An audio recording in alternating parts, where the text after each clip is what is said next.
This video short contains the 2019 original story, Oscar Olson's Ghost by Kathy Kressel, which originally appeared on Rockford Buzz.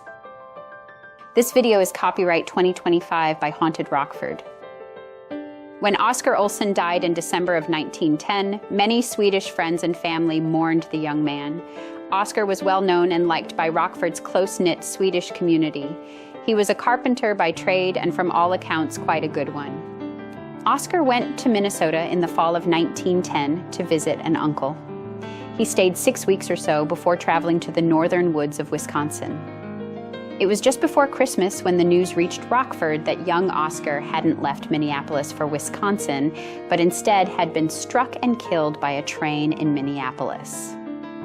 Though, as one can imagine, identification of the dead man was made nearly impossible by the nature of the accident, someone identified him as Oscar, and he was buried there in the local cemetery.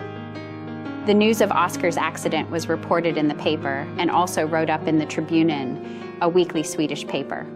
Many of the Swedes in Rockford had subscriptions to the Tribunen, so the news made its way from Minneapolis quite quickly. The articles were quite lengthy about the accident, so no one had any reason to doubt the stories. So when rumors started to swirl that Oscar was seen walking around in Rockford, it made the good folks of Rockford very confused. Some even reported that the young man had returned from the grave. Though some of the most respectable Swedes would not listen to these stories, they soon spread throughout the city. By April 21st, 1911, the truth was finally revealed.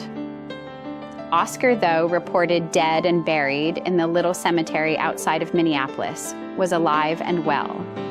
It seemed that it was a simple case of mistaken identity. Oscar Olson's relatives knew that he should have been in Wisconsin, but couldn't verify immediately that he made it there. Eventually, Oscar was shown copies of the newspapers reporting his demise. It seemed that Oscar possessed a great sense of humor about the whole thing. He decided to return to Rockford and clear up the misunderstanding in person. He got quite a laugh about people's reactions when he showed up on their doorstep. Oscar later expressed surprise that some people took so much convincing before they would believe that he was really alive. It was much easier for his neighbors to believe that his ghost was wandering the streets of Rockford.